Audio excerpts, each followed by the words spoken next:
You're watching the morning news. I'm Akanksha Swaroop. This is our live and rolling coverage on the situation in Iran and the Middle East. Remember, Israel has begun its renewed wave of strikes on Tehran. This after the US President already announced that the Ayatollah Ali Khamenei has been eliminated in the joint strikes that took place and were conducted under what the US has called Operation Epic Fury.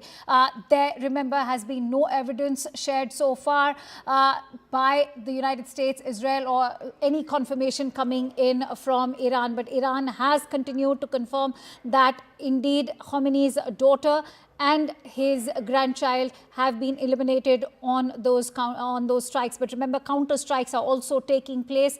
Iran has come up with its own set of retaliatory strikes. It's targeting all of those US allies in the Middle East, from UAE, Bahrain, Kuwait. All of these countries are currently on tenterhooks because it is the civilian locations which are being targeted.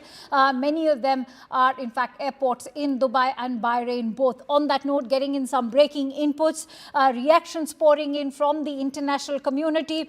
And in the latest, the Australian Prime Minister Anthony Albanese has reacted, saying that Ayatollah Ali Khamenei's regime claimed countless lives as he backed US military action in Iran. Tehran is yet to confirm if Khamenei is dead or not. Let me quickly take that forward with Aman Sharma. In fact, Sanjay Suri is currently stationed live in Tel Aviv. He's been reporting since day one, ever since Prime Minister Modi visited Israel.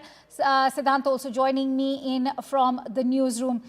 Quickly taking this forward with Aman. Aman, what more can you tell us in terms of the global reactions we are seeing come in? And this is exactly the point we've been making, that Iran is finding itself increasingly in a very isolated position. Absolutely, Akanksha. His passing will not be mourned. That is what the Australian Prime Minister is now very clearly saying. He's saying that the Khamenei regime had costed hundreds and thousands of people their lives over the years, and that is why Australia is now very clearly saying it backs the strikes carried out by the US and Israel on Iran. And as you correctly say, Iran is getting increasingly isolated on the world stage, not just because it has been targeted by US and Israel after these days and days of back and forth which was happening, but the civilian infrastructure which is being targeted by Iran now all over the Middle East, from Kuwait to Bahrain to UAE, Dubai, Abu Dhabi airports. This is what also I think is consolidating the world opinion against Iran, that this is the regime gone rogue after its supreme leader has been assassinated in these strikes.